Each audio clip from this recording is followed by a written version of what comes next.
لله وكفى وسلام على عباده الذين اصطفى أما بعد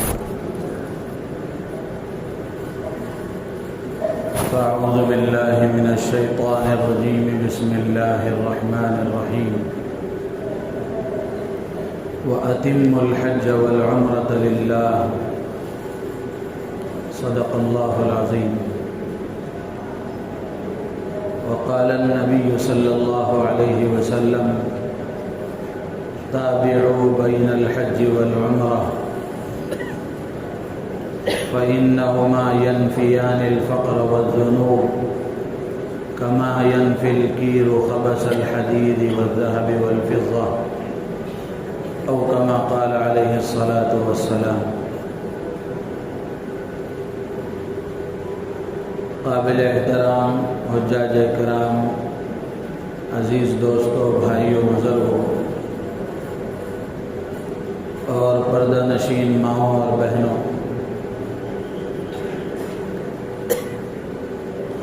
اللہ جل جلالہ وعم نوالہ کا احسان اور اس کا کرم ہے کہ اللہ تعالیٰ نے ہم سب کو ایک مبارک مجلس میں جمع فرمایا۔ حجاج کرام کے ساتھ بیٹھنے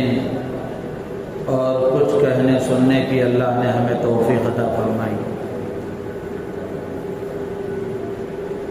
اللہ تعالیٰ سے دعا ہے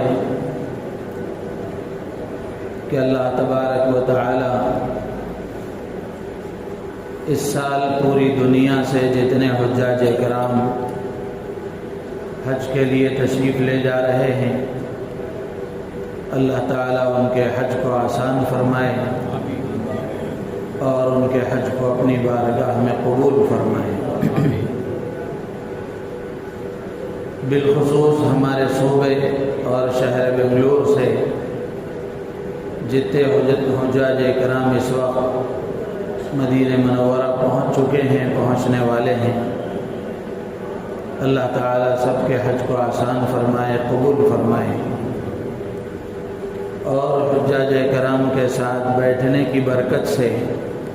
اللہ تعالیٰ ہمیں بھی بار بار اپنے گھر کی حاضری نصیب فرمائے۔ محترم بزرگ و عزیز دوستو، حج کا یہ مبارک سفر بڑا مقدس اور پاکیزہ سفر ہے۔ بندے اور خدا کے درمیان، خالق اور مخلوق کے درمیان عشق و محبت کے اظہار کا سفر ہے۔ اللہ کے نبی علیہ السلام نے احادیث میں بڑی فضیلتیں بیان فرمائی ہیں، حاجیوں کے لیے بڑی بشارتیں بیان فرمائی ہیں۔ ان فضیلتوں کو اگر ہم بار بار سنیں گے، اس کا استحضار کریں گے اور اپنے ذہن و دماغ میں ان کو بٹھائیں گے، پورے سفر میں بار بار اس کو سوچتے رہیں گے، تو انشاءاللہ حج کے سفر میں ارکان کی ادائیگی میں اور ہونے والی اور آنے والی طبیعت کے خلاف کچھ ہلکی پھلکی تکلیفوں کو برداشت کرنے میں بھی آدمی کو مزہ آئے گا۔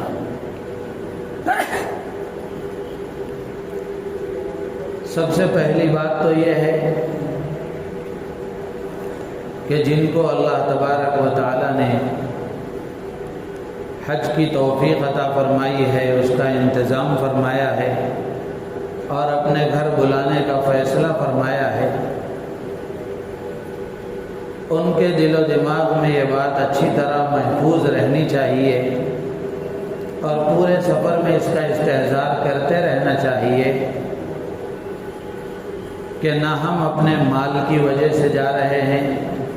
نہ اپنے جاہ و جلال کی وجہ سے جا رہے ہیں، بلکہ اللہ کے بلانے اور اللہ کی توفیق سے جا رہے ہیں۔ جب یہ بات ذہن میں رہے گی اس مقدس سفر میں اخلاص باقی رہے گا۔ دو چیزیں ہیں جن کو ہر لمحہ حاجیوں کو ان کا خیال رکھنا چاہیے، ایک ہے اخلاص اور ایک ہے اتمام۔ اخلاص کا مطلب یہ ہے کہ اس پورے سفر کو صرف اور صرف اللہ کی رضا کے لیے کیا جائے۔ حج ہے، عمرہ ہے، طواف ہے اور جتنے ارکان کی ادائیگی ہے، اس میں صرف اور صرف اللہ کی رضا مقصود ہو۔ علامہ ابن العربی رحمۃ اللہ علیہ فرماتے ہیں کہ حج میں اخلاص کا مطلب یہ ہے کہ اس کو میلے ٹھیلے کا سفر نہ سمجھا جائے، سیر و تفریح کا سفر نہ سمجھا جائے، اور اس میں نہ تجارت کی نیت ہو، نہ کوئی اور دکھاوے اور شہرت کی نیت ہو، بلکہ صرف اور صرف اللہ کی رضا مقصود ہو، اللہ کے حکم کی ادائیگی مقصود ہو، اللہ کی طرف سے جو فریضہ عائد کیا گیا ہے اس فریضے کو ادا کرنے کا جذبہ۔ ایک چیز تو یہ ہے، اور دوسرا ہے اتمام۔ اتمام کا مطلب یہ ہے کہ ہر عمل کو اس کے طریقے کو سیکھ کر انجام دینے کی کوشش کی جائے، اچھے سے اچھے انداز سے احسن طریقے پر حج کے ارکان کو ادا کرنے کی کوشش کی جائے۔ تو اس کے لیے ضروری ہے کہ آدمی جانے سے پہلے طریقہ سیکھے، معلوم کرے کہ طواف کیسے کرنا ہے، سعی کیسے کی جاتی ہے، وقوف عرفہ کیا ہے، مزدلفہ کا قیام کیا ہے، منا کا قیام کیا ہے، ان چیزوں کو آدمی معلوم کرے۔ طریقہ بھی سیکھنا ضروری ہے، فضائل معلوم کرنا بھی ضروری ہے، اس لیے کہ فضائل معلوم ہوں گے تو شوق پیدا ہوگا، اور طریقہ معلوم کر کے صحیح طریقے سے کریں گے تو ان فضائل کو حاصل کریں گے۔ صرف فضائل معلوم ہو گئے، طریقہ صحیح طریقے سے معلوم نہیں ہو سکا، تو پھر غلط طریقے پر اگر وہ ارکان کی ادائیگی ہو گئی تو جو فضیلتیں حدیث میں بیان کی گئی ہیں آدمی کو وہ فضیلتیں حاصل نہیں ہوں گی۔ تو اس لیے طریقہ سیکھنا ضروری ہے،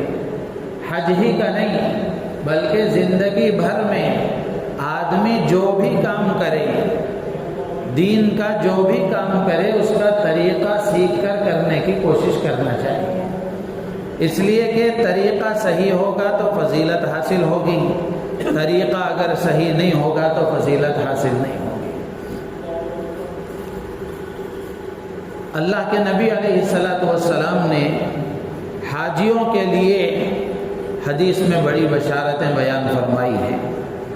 حضرت عبداللہ ابن مسعود رضی اللہ تعالیٰ عنہ راوی حدیث ہیں، فرماتے ہیں رسول اللہ صلی اللہ علیہ وسلم نے ارشاد فرمایا، تابعوا بین الحج والعمرہ، کہ لگاتار بار بار حج اور عمرہ کرتے رہا کرو، فَإِنَّهُمَا يَنْفِيَانِ الْفَقْرَ وَالذُّنُوبَ، اس لیے کہ بار بار حج اور عمرہ کرنا اس کی خاصیت یہ ہے کہ اللہ تعالیٰ فقر و فاقے کو دور فرما دیتے ہیں اور گناہوں کو معاف فرما دیتے ہیں۔ کما ينفی الکیر خبث الحدید والذهب والفضہ، اللہ کے نبی فرماتے ہیں جیسے بھٹی میں لوہے کو اگر ڈالا جائے، آگ میں سونے کو پگھلایا جائے، چاندی کو پگھلایا جائے، تو جیسے بھٹی لوہے کو پاک و صاف کر دیتی ہے، سونے چاندی کو پاک و صاف کر دیتی ہے، اسی طریقے سے حج و عمرے کی وجہ سے اللہ تعالیٰ گناہوں سے بندے کو پاک و صاف کر دیتے ہیں۔ تو حج کا یہ سفر آدمی کے فقر و فاقے کو بھی مٹاتا ہے اور اسی طریقے سے گناہوں کو بھی مٹاتا ہے۔ ایک اور روایت میں اللہ کے نبی علیہ السلام نے فرمایا الحجاج والعمار وفد اللہ، کہ حج کرنے والے، عمرہ کرنے والے یہ اللہ کے مہمان ہیں. ان دعوه اجابهم وان استغفروه غفر لهم، کہ یہ اللہ کی بارگاہ میں جب دعا کرتے ہیں تو اللہ تعالیٰ ان کی دعاؤں کو قبول فرماتے ہیں، اور جب یہ استغفار کرتے ہیں، مغفرت طلب کرتے ہیں، گناہوں سے معافی کی بھیک مانگتے ہیں، تو اللہ تعالیٰ ان کے گناہوں کو معاف فرما دیتے ہیں.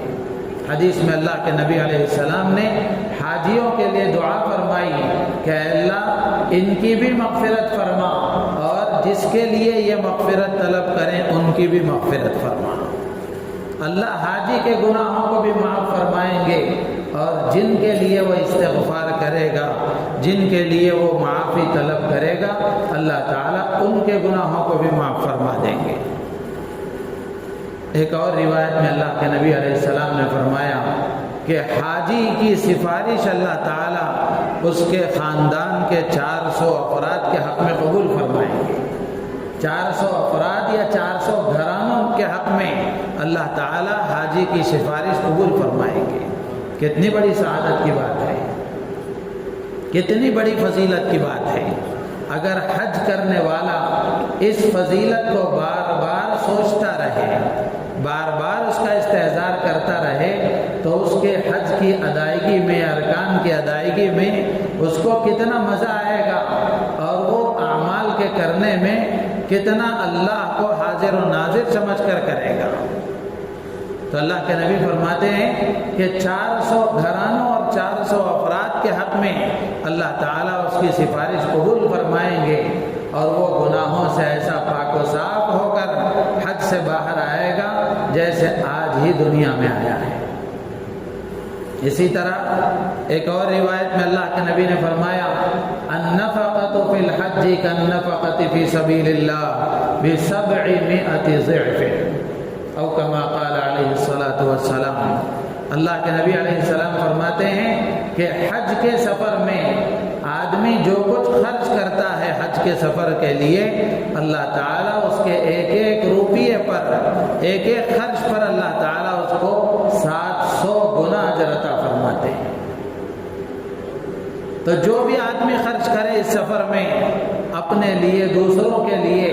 اللہ تعالیٰ اس پر اس کو 700 گنا اجر و ثواب عطا فرماتے ہیں. اسی لیے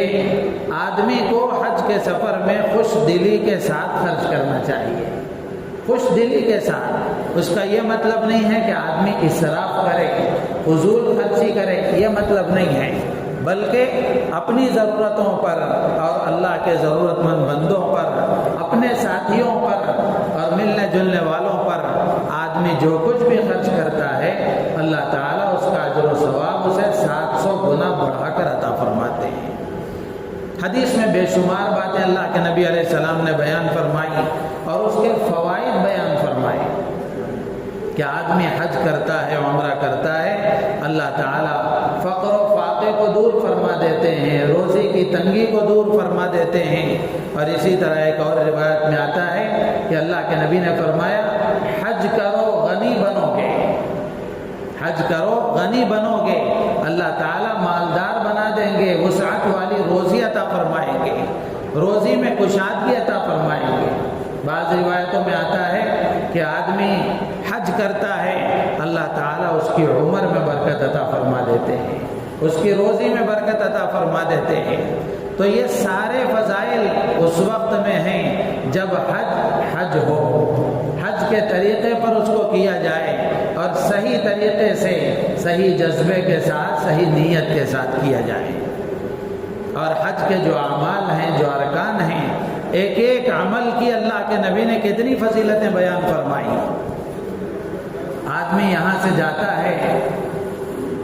مکہ مکرمہ پہنچتا ہے اور اللہ کے گھر میں حاضری دیتا ہے، مسجد حرام میں پہنچتا ہے، بیت اللہ کا طواف کرتا ہے، تو اللہ کے نبی علیہ الصلاۃ والسلام نے کتنی فضیلتیں اس کی بیان فرمائی ہیں. آدمی مکہ مکرمہ میں داخل ہوتا ہے، پھر اپنے کمرے پر جاتا ہے، وہاں سے پاک و صاف ہو کر نہا دھو کر غسل کر کے اب مسجد حرام میں پہنچتا ہے بیت اللہ کے طواف کے لیے، تو یہ موقع ہوتا ہے دعاؤں کی قبولیت کا، یہ موقع ہوتا ہے دعاؤں کی قبولیت کا کہ کعبۃ اللہ پر جو پہلی نظر پڑتی ہے اللہ تبارک و تعالی بندے کی دعائیں قبول فرماتے ہیں۔ کعبۃ اللہ کو دیکھنے سے بھی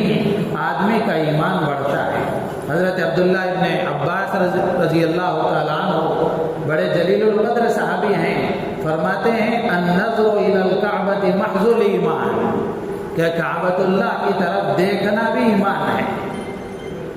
اس سے بھی ایمان بڑھتا ہے۔ اور پھر آدمی وہاں جا کر طواف کرتا ہے تو طواف کی کتنی فضیلتیں اللہ کے نبی علیہ الصلوۃ والسلام نے ایک روایت میں ارشاد فرمایا کہ روزانہ اللہ کی طرف سے 120 رحمتیں نازل ہوتی ہیں، کعبۃ اللہ پر 120 رحمتیں نازل ہوتی ہیں، ان میں سے 60 رحمتیں طواف کرنے والوں کے لیے، 40 رحمتیں وہاں نماز پڑھنے والوں کے لیے ہیں، اور 20 رحمتیں صرف بیٹھ کر کعبۃ اللہ کو دیکھنے والوں کے لیے ہیں۔ کعبۃ اللہ کو دیکھنا بھی نفع سے خالی نہیں، بلکہ آدمی کی روحانی ترقی ہوتی ہے، اس کی روح کو غذا ملتی ہے جب آدمی وہاں بیٹھ کر کعبۃ اللہ کا دیدار کرتا ہے، اللہ کے گھر کو دیکھتا ہے اور طواف کرتا ہے، طواف کے بعد پھر نماز پڑھتا ہے۔ اللہ کے نبی علیہ الصلوۃ والسلام نے فرمایا کہ آدمی طواف کرنے کے بعد میں 2 رکعت نماز پڑھتا ہے، اللہ تبارک و تعالیٰ اس کو ایک غلام آزاد کرنے کا ثواب عطا فرماتے ہیں، ایک عربی غلام آزاد کرنے کا ثواب عطا فرماتے ہیں۔ صفا مروہ کی سعی کرتا ہے، اس پر اللہ تبارک و تعالیٰ 70 غلام آزاد کرنے کا ثواب عطا فرماتے ہیں۔ عرفات کا وقوف ہے، عرفات کے میدان میں آدمی ٹہرتا ہے، وہاں دعائیں مانگتا ہے، وہ بھی دعاؤں کی قبولیت کا موقع ہے۔ اللہ کی طرف سے یہ اعلان ہوتا ہے کہ اے میرے بندو، اگر تمہارے گناہ ریت کے ذرات کے برابر ہو، بارش کے قطروں کے برابر کیوں نہ ہو، سمندر کے جھاگوں کے برابر کیوں نہ ہو، آج میں نے تمہارے گناہوں کو معاف کر دیا۔ اللہ کی طرف سے یہ ندا لگائی جاتی ہے، اللہ تعالیٰ آسمان دنیا پر اتر کر فرشتوں کے سامنے اپنے بندوں پر فخر کرتے ہوئے کہتے ہیں کہ دیکھو میرے بندے دور دور سے پراگندہ حال میرے پاس آئے ہیں۔ پھر اللہ کی طرف سے یہ اعلان ہوتا ہے کہ بخشے بخشائے اپنے گھروں کو چلے جاؤ اور اثر نو اپنی زندگی کے اعمال شروع کرو۔ پھر میرے عزیز و دوست و بزرگوں، شیطان کو کنکریاں ماری جاتی ہیں، رمی جمرات کا ایک عمل ہے، اس کی فضیلتیں اللہ کے نبی نے بیان فرمائی کہ ایک کنکر آدمی مارتا ہے، ایک کنکری رمی جمرات میں شیطان کو مارتا ہے، ایک ایک کنکری پر اللہ تعالیٰ ایک نیکی اسے عطا فرماتے ہیں، ایک گناہ اللہ تعالیٰ اس کا معاف فرما دیتے ہیں۔ تو یہ پورا سفر ہی اللہ کی طرف سے ثواب کے حاصل کرنے کا، اللہ کو راضی کرنے کا ہے۔ تو اس لیے ان ساری فضیلتوں کو اپنے ذہن میں رکھتے ہوئے اگر ہم اس سفر کو انجام دیں گے تو اللہ کی ذات عالی سے امید ہے کہ ہمارا یہ سفر صحیح طریقے سے ہوگا اور حج کے ارکان کو ہم صحیح طریقے سے ادا کرنے والے بنیں گے اور اللہ کی بارگاہ میں ہمارا یہ عمل قبول ہوگا۔ اور پھر اس کے بعد میں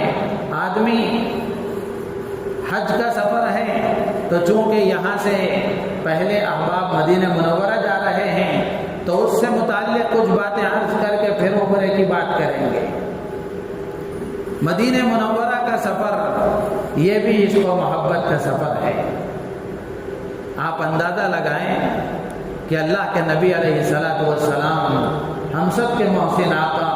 امام الانبیاء حضرت محمد رسول اللہ صلی اللہ علیہ وسلم کے امت پر کتنے احسانات ہیں۔ آج یہاں ہم بیٹھ کر اللہ کے نبی کا نام سنتے ہیں، ہمارا دل محبت سے بھر جاتا ہے۔ تصور کر کے دیکھیں کہ اللہ کے نبی کے شہر میں حاضری کا موقع مل رہا ہے، وہ مقدس شہر جہاں اللہ کے نبی علیہ الصلوۃ والسلام آرام فرما رہے ہیں۔ آپ زندگی کے 10 سال وہاں قیام فرمائے، وہاں کے راستوں پر آپ چلے پھرے، وہاں کی فضاؤں میں آپ کا آج بھی اثر موجود ہے، تو اتنے مقدس شہر میں حاضری کا موقع مل رہا ہے، تو آدمی اللہ کے نبی علیہ السلام کے ان احسانات کا استحضار کرے۔ یہاں سفر جیسے ہی شروع ہو تو آدمی اللہ کے نبی علیہ السلام کے ان احسانات کا استحضار کرے، اور اللہ کے نبی علیہ السلام پر پورے سفر میں کثرت سے درود شریف پڑھتا رہے، پورے سفر میں کثرت سے درود شریف پڑھتا رہے، اور جب مدینہ منورہ میں پہنچ جائیں اور اللہ کے نبی علیہ السلام کے شہر میں پہنچیں تو مدینہ منورہ کے جو فضائل ہیں ان فضائل کا استحضار کریں۔ اللہ کے نبی علیہ السلام نے فرمایا کہ مدینہ منورہ بھی لوگوں کو ایسا پاک و صاف کر دیتا ہے جیسا کہ بھٹی لوہے کو پاک و صاف کر دیتی ہے۔ اللہ کے نبی علیہ السلام نے اللہ سے دعا فرمائی، اللہم حبب الینا المدینۃ کحبنا مکۃ و اشد۔ اللہ کے نبی علیہ السلام نے اللہ سے دعا فرمائی کہ اللہ مدینہ منورہ کی محبت ہمارے دلوں میں ایسی پیدا فرما دے جیسے مکے کی محبت ہے، بلکہ اس سے زیادہ محبت پیدا فرما دے۔ تو مدینہ منورہ سے، اس مبارک سرزمین سے ہمیں محبت ہونی چاہیے۔ جب وہاں ہم پہنچیں تو اللہ کے نبی علیہ السلام کے شہر میں جب ہمارا قیام ہو، راستوں میں ہم چلتے رہیں تو کھڑے ہو کر تھوڑی دیر کے لیے سوچیں، تصور کریں، یہ وہ راستے ہیں جہاں اللہ کے نبی علیہ السلام نے کبھی پیدل چلا ہے، آپ کبھی پیدل چلے ہیں، کبھی سواری کے ساتھ آپ یہاں چلے ہیں، یہ وہ مبارک سفر ہے اور یہ وہ مبارک شہر ہے۔ اللہ والوں کے بارے میں آتا ہے، بزرگان دین کے بارے میں لکھا ہے کہ مدینہ منورہ میں جب وہ پہنچتے تو ننگے پیر چلا کرتے تھے، ننگے پیر چلا کرتے تھے۔ ہمارے استاد محترم حضرت مولانا سیف الدین صاحب رشادی رحمۃ اللہ علیہ کے بارے میں ہم نے سنا، اور ان کے ساتھ جنہوں نے حجاز مقدس کا سفر کیا ہے انہوں نے بتایا کہ آپ جب مدینہ منورہ میں اترتے تھے اور مدینہ منورہ میں آپ کا قیام ہوتا تھا تو آپ جیسے ہی اپنے کمرے سے باہر نکلتے فوراً پیر سے چپل نکال دیا کرتے تھے۔ لوگوں نے کہا بھی کہ آپ چپل کیوں نکال دیتے ہیں، پیر میں تکلیف ہو سکتی ہے، تو حضرت فرمایا کرتے تھے کہ میں ان جگہوں پر اور اس مبارک سرزمین پر چپل کے ساتھ، اس مبارک سرزمین پر میں کیسے چپل پہن کر چلوں، جبکہ میں ہمیشہ یہ سوچتا ہوں کہ جہاں میں قدم رکھوں گا ہو سکتا ہے یہاں اللہ کے نبی کے قدم پڑے ہوں، یہاں اللہ کے نبی علیہ السلام نے قدم رکھا ہو، اس پر میں چپل رکھ دوں، یہ میری حیثیت نہیں ہے، اور میرے اللہ کے نبی علیہ السلام کے اس مبارک شہر اور اس کی سرزمین کی ادب کے خلاف ہے۔ تو اس لیے میرے عزیز و دوست و بزرگوں، مدینہ منورہ میں جب حاضری ہو تو موقع سے ان چیزوں کو سوچا جائے، موقع سے ان چیزوں کو سوچا جائے اور مختلف مقامات پر کھڑے ہو کر ان کا تصور کیا جائے۔ اس سے اللہ کے نبی کی محبت میں اضافہ ہوگا اور مدینہ منورہ کے آداب کا خیال رکھنے میں آسانی ہوگی۔ اب آپ مدینہ منورہ جب پہنچیں گے، اپنے قیامگاہ پر پہنچیں گے، وہاں جانے کے بعد میں پھر اطمینان سے غسل کر کے پاک و صاف کپڑے پہن کر اچھی خوشبو سے معطر ہو کر پھر مسجد نبوی میں حاضری دیں گے، اللہ کے نبی علیہ السلام کے روضہ اقدس پر حاضر ہوں گے۔ اللہ کے نبی علیہ السلام نے فرمایا کہ جو آدمی من زار قبری وجبت لہ شفاعتی، جس نے میری قبر کی زیارت کی، جو میرے روضے کے پاس آیا اور اس نے میری زیارت کی تو اس کے لیے میری شفاعت واجب ہے۔ تو یہ مدینے کا سفر اللہ کے نبی علیہ السلام کی شفاعت کو حاصل کرنے کا سفر ہے، اللہ کے نبی علیہ السلام کی شفاعت کو اپنے لیے واجب کرا لینے کا سفر ہے۔ اور اس سے آگے بڑھ کر ایک روایت میں اللہ کے نبی علیہ السلام نے فرمایا من حج فزارنی بعد وفاتی فکأنما زارنی فی حیاتی۔ اللہ کے نبی علیہ السلام فرماتے ہیں جو حج کے سفر پر آئے اور پھر میری وفات کے بعد میری زیارت کے لیے آئے اور میری قبر کی زیارت کرے، میرے روضے کے پاس آئے، تو وہ ایسا ہے جیسے میری زندگی میں اس نے مجھ سے ملاقات کی، میری زندگی میں اس نے زیارت کی۔ تو آپ اندازہ لگائیں کہ حج کا سفر کرنے والا حج کے سفر میں، حج کے سفر سے حج ادا کرنے کے بعد ہو یا حج سے پہلے ہو، آدمی اللہ کے نبی علیہ السلام کے روض اقدس کے پاس جاتا ہے، حاضری دیتا ہے۔ اللہ کے نبی نے فرمایا یہ ایسا ہے جیسا کہ اس نے زندگی میں مجھ سے ملاقات کی، زندگی میں مجھ سے زیارت کی۔ اور یہ ہمارا عقیدہ ہے اور علماء کا متفقہ فیصلہ ہے کہ اللہ کے نبی علیہ السلام آج بھی اللہ کے نبی علیہ السلام اپنے روض اقدس کے اندر زندہ ہیں۔ آدمی وہاں جاتا ہے، آپ کے روض اقدس کے سامنے کھڑے ہو کر سلام عرض کرتا ہے، تو علماء نے لکھا ہے کہ اللہ کے نبی علیہ السلام وہ سلام خود سنتے ہیں اور اس کا جواب دیتے ہیں، اس کا جواب دیتے ہیں۔ ہمارے کان اس قابل نہیں ہے کہ وہ جواب سن سکیں، ورنہ کتابوں میں اللہ والوں کے ایسے بے شمار واقعات لکھے ہوئے ہیں کہ انہوں نے اللہ کے نبی کے روضے کے پاس حاضر ہو کر سلام عرض کیا، اللہ کے نبی علیہ السلام نے جواب دیا تو انہوں نے اپنے کانوں سے وہ جواب سنا۔ تو میرے عزیز و دوست بزرگوں، روض اقدس پر حاضری ہو تو اس استحضار کے ساتھ کہ میں اللہ کے نبی علیہ السلام کی خدمت میں حاضر ہو رہا ہوں، پوری محبت کے ساتھ، شوق کے ساتھ، نگاہوں کو ایک انداز سے نیچے رکھتے ہوئے، وقار کے ساتھ، پوری محبت کے ساتھ اللہ کے نبی علیہ السلام کے روض اقدس کے سامنے حاضر ہو، اور وہاں کھڑے ہو کر نہ بہت بلند نہ بہت آہستہ، درمیانی آواز کے ساتھ اللہ کے نبی علیہ السلام کی خدمت میں صلاۃ و سلام پیش کریں۔ الصلاۃ والسلام علیکہ یا رسول اللہ۔ یہاں ہم غائبانہ انداز میں اللہ کے نبی علیہ السلام پر درود پڑھتے ہیں۔ اللہ کے نبی نے فرمایا کہ جو بندہ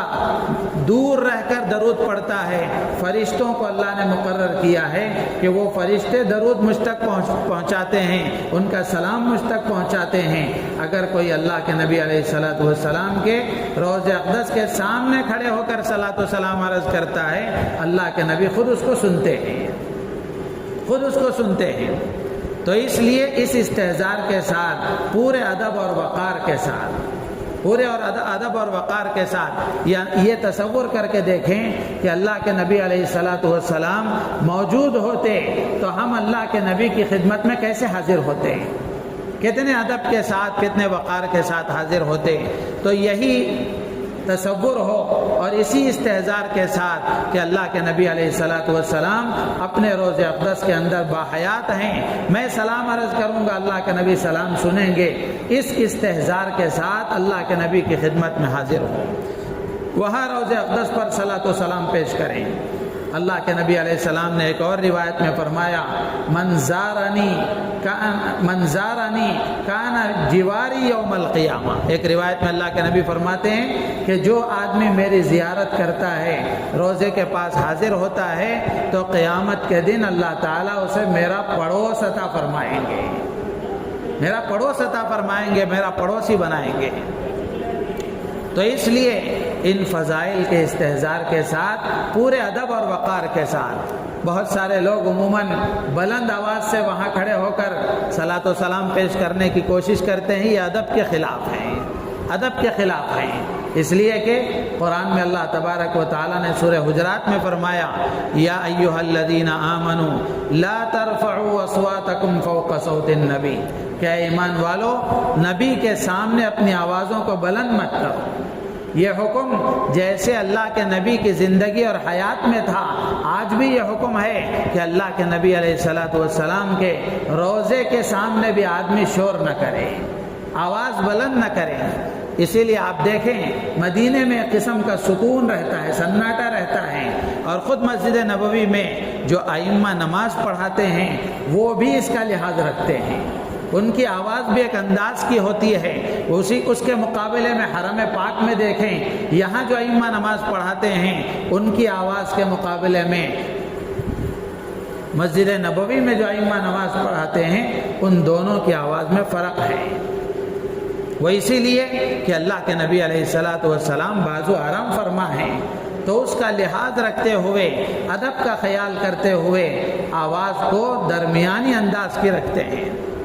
تو اس لیے صلاۃ و سلام پیش کرتے وقت میں آدمی ادب کا پورا خیال رکھے، پورا خیال رکھے. اور علماء نے ایک بات یہ بھی لکھی ہے کہ آدمی جب وہاں کھڑے ہو کر اللہ کے نبی کے سامنے صلاۃ و سلام پیش کرتا ہے تو سلام پیش کرنے کے بعد میں جو بھی الفاظ یاد ہوں، کوئی الفاظ طے نہیں ہیں. الصلاۃ والسلام علیک یا رسول اللہ، الصلاۃ والسلام علیک یا حبیب اللہ، الصلاۃ والسلام علیک یا خاتم الانبیاء، الصلاۃ والسلام علیک یا خیر خلق اللہ. جو بھی الفاظ یاد ہوں آدمی وہاں کھڑے ہو کر محبت کے ساتھ، ادب کے ساتھ سلام پیش کریں. اسی کے ساتھ ساتھ علماء نے یہ بھی لکھا ہے کہ اللہ کے نبی علیہ الصلاۃ والسلام جن پر ہمارا ایمان ہے، جن کے نبی ہونے کی ہم گواہی دیتے ہیں، آج اللہ نے ان کی بارگاہ میں ہمیں پہنچایا ہے. تو ایک مرتبہ وہاں کھڑے ہو کر دھیمے انداز سے اشہد ان لا الہ الا اللہ واشہد انک رسول اللہ، کہ میں گواہی دیتا ہوں کہ اللہ کے سوا کوئی معبود نہیں، اور میں گواہی دیتا ہوں کہ اللہ کے رسول آپ اللہ کے سچے پیغمبر ہیں. تو کلمہ بھی پڑھ لے، اللہ کے نبی کو گواہ بنا دے کہ اللہ کے نبی میں آپ کے سامنے کلمہ پڑھ رہا ہوں، قیامت کے دن آپ میرے ایمان کی گواہی دے دیں. وہاں کھڑے ہو کر اللہ کے نبی علیہ الصلاۃ والسلام سے شفاعت کی درخواست کریں، شفاعت کی درخواست کریں، اور اللہ کی بارگاہ میں استغفار کی درخواست کریں. قیامت کے دن شفاعت اللہ کے نبی کی مل جائے، کتنی بڑی سعادت کی بات ہے. ویسے اللہ کے نبی نے خود فرمایا کہ وہاں آدمی حاضر ہوتا ہے، اس کے لیے اللہ کی طرف سے اللہ کے نبی کی شفاعت گویا طے ہے. من زار قبری وجبت لہ شفاعتی. تو اس کا خاص خیال رکھیں. اور پھر اسی کے ساتھ ساتھ مدینے میں جتنا قیام رہے، مدینے میں جب تک قیام رہے، اللہ کے نبی علیہ الصلاۃ والسلام پر کثرت کے ساتھ درود شریف پڑھتے رہیں. عموماً اس وقت میں نے بہت سارے لوگوں سے سنا،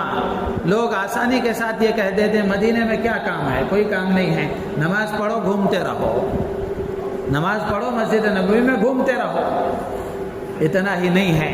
بلکہ آدمی وہاں رہے تو پورے ادب کے ساتھ، وقار کے ساتھ، اللہ کے نبی علیہ الصلاۃ والسلام کی محبت میں اضافے کے ساتھ زندگی گزاریں، پورے آداب کا خیال رکھیں. 40 نمازوں کی فضیلت آئی ہے کہ جو آدمی مسجد نبوی میں 40 نمازیں ادا کرتا ہے، ایک نماز بھی اس کی فوت نہیں ہوتی. اللہ کے نبی نے فرمایا کہ اللہ تبارک و تعالیٰ اسے جہنم سے برات، عذاب سے اور نفاق سے برات عطا فرماتے ہیں. کتنی بڑی فضیلت ہے کہ 40 نمازیں مسجد نبوی میں آدمی ادا کرتا ہے تو گویا یہ پروانہ اسے ملتا ہے کہ یہ نفاق سے بری ہے، اللہ تعالیٰ اسے جہنم سے حفاظت فرمائیں گے.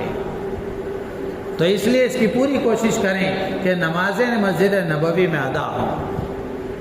اور اسی کے ساتھ ساتھ ریاض الجنہ، ریاض الجنہ میں نماز، اللہ کے نبی علیہ السلام نے فرمایا یہ ریاض الجنہ کیا ہے؟ ما بین بیتی و منبری روضۃ من ریاض الجنہ. اللہ کے نبی فرماتے ہیں کہ میرے گھر اور میرے ممبر کے درمیان کا جو حصہ، آج جو اللہ کے نبی کا روضہ ہے، وہ روضے اور ممبر کے درمیان کا جو حصہ ہے یہ جنت کا ایک باغ ہے، یہ جنت کا ایک باغ ہے، جنت کا ایک حصہ ہے. اللہ کے نبی علیہ السلام نے ایک حدیث میں فرمایا کہ جو آدمی وہاں ریاض الجنہ میں 4 رکعت نماز پڑھتا ہے، بطنان عرش سے ایک ندا اللہ کی طرف سے یہ آتی ہے. بطنان عرش کا مطلب عرش کے درمیانی حصے سے اللہ کی طرف سے یہ آواز اور ندا آتی ہے کہ اے میرے بندے، میں نے تیرے گناہوں کو بخش دیا، بخشے بخشائے اپنے گھر واپس لوٹ جاؤ. کتنی بڑی سعادت کی بات ہے. تو چونکہ اب وہاں نسک ایپ کے ذریعے سے اور پورا ایک نظام وہاں بنایا گیا ہے، تو ہم غفلت کا شکار نہ ہوں، پوری بیداری کے ساتھ اور پورے چوکنا رہ کر روز ریاض الجنہ میں بھی نماز کا پورا اہتمام کریں، نماز کا پورا اہتمام کریں اور اس فضیلت کے استحضار کے ساتھ کریں۔ اور پھر مدینہ پاک میں اور بھی بہت ساری مسجدیں ہیں، مسجد اجابہ ہے، مسجد غمامہ ہے، مسجد ابوبکر، مسجد عمر، اور بھی بہت ساری مسجدیں ہیں۔ اور مدینہ پاک میں جبل احد ہے، مسجد قباء ہے، ان کی بھی فضیلتیں ہیں۔ مسجد قباء کے بارے میں اللہ کے نبی نے فرمایا کہ وہاں آدمی نماز پڑھتا ہے، اللہ تعالیٰ اس کو ایک عمرے کا ثواب عطا فرماتے ہیں۔ اور جبل احد کے بارے میں اللہ کے نبی نے فرمایا کہ نحبہ ویحبنا، کہ جبل احد سے ہمیں محبت ہے اور وہ ہم سے محبت کرتا ہے۔ تو اس لیے مدینہ پاک میں جب تک قیام ہو ان چیزوں کا پورا خیال رکھیں۔ اور ایک بات یہ بھی عرض کر دوں کہ وہاں روضہ اقدس کے سامنے، چونکہ اس پورے سفر کے لیے یہ بات ہے کہ اپنے موبائل کا غلط استعمال نہ کریں۔ موبائل سے تصویر لینے کی جو عادت، سیلفی کی اور ریلز بنانے کی جو عادت اس وقت لوگوں کے درمیان میں پیدا ہو گئی ہے، اور اس کا جو جنون چڑھ گیا ہے، کیا سیر و تفریح کی جگہیں ہیں۔ ہم نے خود اپنی آنکھوں سے دیکھا ہے کہ مسجد نبوی میں اللہ کے نبی علیہ السلام کے روضہ اقدس کے سامنے ایک نوجوان جس کے چہرے پر داڑھی نہیں، کچھ بھی نہیں، آیا جیسے کسی دوست کو بازو کھڑا کر کے سیلفی لی جاتی ہے، اسی طریقے سے آ کر اللہ کے نبی علیہ السلام کے روضہ اقدس کی جالی کے سامنے کھڑے ہو کر اس طرح تصویر لے رہا ہے۔ آپ اندازہ کر کے دیکھیں کہ اللہ کے نبی علیہ السلام کو اس سے کتنی تکلیف ہوگی، کتنی تکلیف ہوگی۔ تو اس پورے سفر میں اس کا خاص خیال رکھیں کہ موبائل کا غلط استعمال نہ ہو، موبائل کا غلط استعمال نہ ہو، اور تصویروں سے، سیلفی سے پوری طرح پرہیز کریں، پوری طرح پرہیز کریں۔ موبائل کے غلط استعمال سے پوری طرح پرہیز کریں۔ اس موبائل نے ہمارے ہر عمل کی جان نکال دی ہے، ہمارے اعمال کی روح ختم کر دی ہے۔ تو اس لیے اس کا خاص خیال رکھیں۔ ہاں، یہ بات میں عرض کر رہا تھا کہ وہاں روضہ اقدس کے سامنے صلاۃ و سلام پیش کرتے وقت کچھ لوگ یہ بھی کرتے ہیں کہ روضہ اقدس کی جالی کو چومنے کی کوشش یا وہاں کھڑے ہو کر جھکنے کی کوشش کرتے ہیں، یہ بھی صحیح نہیں ہے۔ اللہ کے نبی علیہ السلام کے سامنے، آپ کے روضہ اقدس کے سامنے رکوع کی سی کیفیت بنانا، جھکنے کی کیفیت بنانا، یہ صحیح نہیں ہے۔ اللہ کے نبی نے اس سے منع فرمایا۔ تو اس لیے ادب کے ساتھ پورے وقار کے ساتھ کھڑے ہو کر وہاں ضرور صلاۃ و سلام عرض کریں، لیکن کوئی ایسا کام نہ کریں جو شریعت کے خلاف ہو، کوئی شرکی عمل نہ ہو اور کوئی غلط کام نہ ہو، اس سے پوری طرح پرہیز کریں۔ اور پھر اس کے بعد میں جب یہاں کا سفر مکمل ہو جائے، وہاں کا قیام مکمل ہو جائے، اب وہاں سے آپ مکے کے لیے آئیں گے، مدینہ منورہ سے آپ مکے کے لیے آئیں گے، تو وہاں سے چونکہ یہ میقات سے باہر کا حصہ ہے، تو میقات آئے گا تو احرام یہاں سے مدینے کو جانے کے لیے تو کوئی احرام نہیں۔ آج ہی کسی صاحب نے پوچھا کہ یہاں احرام باندھتے وقت میں کیا خوشبو والا صابن استعمال کر سکتے ہیں، خوشبو لگا سکتے ہیں یا نہیں کر سکتے؟ یہاں سے احرام باندھ کر جانے کی جو شکل ہے، وہاں سے احرام باندھنے کا بھی وہی مسئلہ ہے، کوئی دوسری بات نہیں ہے۔ چونکہ یہ میقات سے باہر ہے تو آپ یہاں سے جب احرام باندھیں گے تو اچھی طرح غسل کر کے، احرام باندھ کر کے، خوشبو لگا کر کے، خوشبو لگانے سے بھی منع نہیں ہے، خوشبو لگا کر کے، احرام باندھنے سے پہلے تو آدمی خوشبو لگا سکتا ہے، تو وہاں غسل کر کے اچھی طریقے سے آدمی نماز پڑھ لے۔ پھر اس کے بعد میں جیسے ہی سفر شروع ہو جائے تو اس وقت میں تلبیہ پڑھ کر آدمی عمرے کی نیت کر لے۔ جیسے ہی جب آدمی تلبیہ پڑھتا ہے تو یہ اصل احرام ہے۔ یہ جو چادریں باندھ لی جاتی ہیں یہ احرام کے کپڑے ہیں، احرام نہیں ہیں، احرام کی چادریں ہیں، احرام نہیں ہیں۔ صرف احرام کی چادریں باندھ لینے سے احرام کی پابندیاں نہیں شروع ہو جاتی، احرام کی پابندیاں نہیں شروع ہو جاتی۔ تو اس لیے احرام کے چادریں باندھنے کے بعد میں سفر جب شروع ہو جائے تو سفر کے شروع ہونے کے بعد میں تلبیہ پڑھ کر پھر آدمی عمرے کی نیت کر لے، تلبیہ پڑھ کر کے عمرے کی نیت کر لے کہ اللہم انی ارید العمرۃ فیسرھا لی وتقبلھا منی، کہ اللہ میں عمرے کی نیت کر رہا ہوں، اس کو میرے لیے آسان فرما اور اس کو اپنی بارگاہ میں قبول فرما۔ اس پورے سفر میں جو بھی اعمال ہم کریں، ہر لمحہ ہر وقت میں اللہ تبارک و تعالیٰ سے 2 دعائیں مانگنی چاہیے۔ ایک تو یہ ہے کہ اللہ اس سفر کو آسان فرما دے اور اس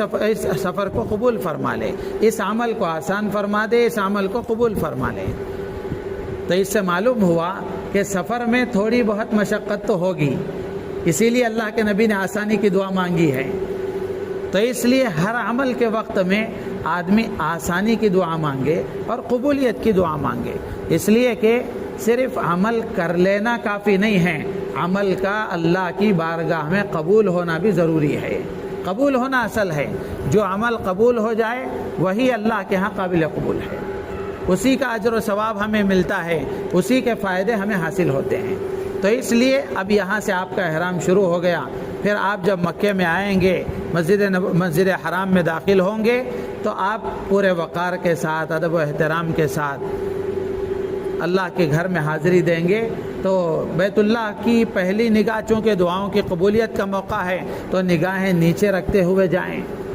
اور جب اندازہ ہو جائے کہ اب ہم کعبۃ اللہ کے قریب آ گئے ہیں تو ایک طرف کو کھڑے ہو کر کے نگاہ ڈال کر کے جتنی دیر ہم نگاہ جما سکیں اتنی دیر نگاہ جما کر خوب دعائیں مانگیں۔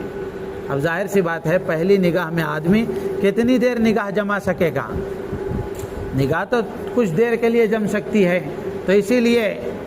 علماء نے لکھا ہے کہ اس موقع پر کیا دعا مانگے آدمی، چونکہ یہاں سفر شروع ہونے سے لے کر وہاں پہنچنے تک پورے سفر میں دعائیں کی گئی ہیں، پورے سفر میں دعائیں مانگی گئی ہیں۔ تو اس لیے علماء نے لکھا ہے کہ آدمی جب پہلی نظر کعبۃ اللہ پر پڑے تو اللہ سے یہ دعا مانگے کہ اللہ اس سفر میں اب تک جتنی دعائیں مانگی گئی ہیں اور اس پورے سفر میں جتنی دعائیں مانگی جائیں گی، آئندہ زندگی بھر جتنی دعائیں مانگیں گے، ساری دعاؤں کو اپنی بارگاہ میں قبول فرما، ساری دعاؤں کو اپنی بارگاہ میں قبول فرما۔ تو اس طرح آدمی قبولیت کی دعا مانگے اور پھر اس کے بعد کھڑے ہو کر اطمینان سے دعا مانگے۔ پھر وہاں سے آدمی جا کر حجر اسود کے پاس، چونکہ ایک بڑا مجمع ہوتا ہے تو حجر اسود کو بوسہ دینا، استعلام کرنا یقیناً ایک فضیلت والا عمل ہے۔ اس کے بارے میں اللہ کے نبی علیہ الصلاۃ والسلام نے فرمایا کہ اللہ تعالیٰ قیامت کے دن اس کو اٹھائیں گے تو یہ جو اس کا بوسہ دیا ہوگا، اس کا استعلام کیا ہوگا، حجر اسود اس کے بارے میں گواہی دے گا، حجر اسود اس کے بارے میں گواہی دے گا۔ اللہ کے نبی نے فرمایا قیامت کے دن اللہ تعالیٰ اسے اس طرح اٹھائیں گے کہ اس کی 2 آنکھیں ہوں گی، تو یہ ان لوگوں کو جنہوں نے اس کا بوسہ دیا ہوگا، استعلام کیا ہوگا، ان کے بارے میں وہ اللہ کے سامنے گواہی دے گا۔ تو اس لیے اب جب آپ یہاں سے طواف شروع کریں گے تو وہاں 2 ہری لائٹیں لگی ہوئی ہیں، تو وہاں سے آپ طواف شروع کریں گے عمرے کا۔ تو پہلا چکر لگائیں شروع میں، چونکہ احرام جب آپ باندھ کر آئے ہیں تو یہ پہلا مونڈھا جو ہے اس کو کھلا رکھنا ضروری ہے۔ یہاں نیچے سے آپ اس کو چادر کو لے لیں گے تو یہ مونڈھا کھلا رہے گا، اسے کہیں گے اجتباع۔ تو یہ طواف کے لیے ضروری ہے، طواف کی پوری چکروں کے لیے ضروری ہے۔ البتہ شروع کے 3 چکروں میں رمل ہوگا، تھوڑا آدمی ایک انداز سے بھاگنے کی کیفیت نہیں ہونا چاہیے، تھوڑا تیزی سے اور تھوڑا ایک رمل کے انداز میں آدمی رمل کرے گا۔ تو یہ شروع کے 3 چکر ہیں، اس طرح 7 چکر آدمی لگائے گا۔ اب یہ چکروں کو یاد رکھنے کے لیے اور ان طواف میں آدمی کو کیا پڑھنا چاہیے؟ اللہ کے نبی علیہ السلام کے بارے میں آتا ہے کہ اللہ کے نبی علیہ الصلاۃ والسلام طواف کی چکروں میں سبحان اللہ، الحمدللہ، لا الہ الا اللہ، اللہ اکبر پڑھا کرتے تھے۔ تو آدمی چاہے یہ پڑھے یا پھر آسانی کے لیے ایک بزرگ عالم دین نے اس سفر میں ہمارے بتایا تھا کہ پہلی چکر میں آدمی پہلا کلمہ پڑھے، دوسرے چکر میں دوسرا کلمہ پڑھے، تیسری چکر میں تیسرا کلمہ پڑھے، چوتھی چکر میں چوتھا کلمہ پڑھے، 5ویں چکر میں 5واں کلمہ پڑھے، پھر اس کے بعد میں آدمی 6ٹی چکر میں استغفار کرے اور 7ویں چکر میں خوب اپنے انداز میں آدمی اللہ سے دعا مانگے. تو یہ کوئی ضروری نہیں ہے، آدمی جو پڑھنا چاہے پڑھ سکتا ہے. سبحان اللہ، الحمدللہ، اللہ اکبر، یہ تو ہر مسلمان پڑھ سکتا ہے. بس اللہ کی محبت میں ڈوب کر اور اللہ کی محبت میں غرق ہو کر یہ طواف کا عمل کریں. 7 چکر جب مکمل ہو گئے تو وہاں مقام ابراہیم کے پاس آ کر 2 رکعت آدمی طواف کی ادا کریں. پھر اس کے بعد میں جا کر زمزم خوب جی بھر کر پیے. زمزم پینے کے بعد میں پھر وہاں سے صفا مروہ کی سعی کریں. صفا مروہ کی سعی سے جب آپ فارغ ہو جائیں گے تو اس کے بعد بال کٹوا لیں. جب بال کٹوا لیں گے تو اب آپ کا عمرہ مکمل ہو گیا. تو آپ کا عمرہ مکمل ہو گیا. بال کے بارے میں بھی جب آدمی بال کٹاتا ہے تو اللہ کے نبی علیہ الصلاۃ والسلام نے اس کے بارے میں بھی فرمایا کہ ایک ایک بال پر اللہ تعالیٰ اس کو ایک ایک نیکی عطا فرماتے ہیں. ایک ایک بال پر اللہ تعالیٰ اس کے گناہوں کو معاف فرما دیتے ہیں. تو اس لیے ان تمام فضائل کے ساتھ اگر ہمارا یہ سفر ہوگا تو انشاءاللہ العزیز فضائل بھی حاصل ہوں گے اور یہ حج کا عمل اللہ کی بارگاہ میں قبول بھی ہوگا. اللہ تعالیٰ سے دعا ہے اللہ تعالیٰ ہم سب کو ان باتوں پر عمل کی توفیق عطا فرمائے اور ان حجاج کے حج کو اللہ تعالیٰ اپنی بارگاہ میں قبول فرمائے. وآخر دعوانا الحمدللہ رب العالمین.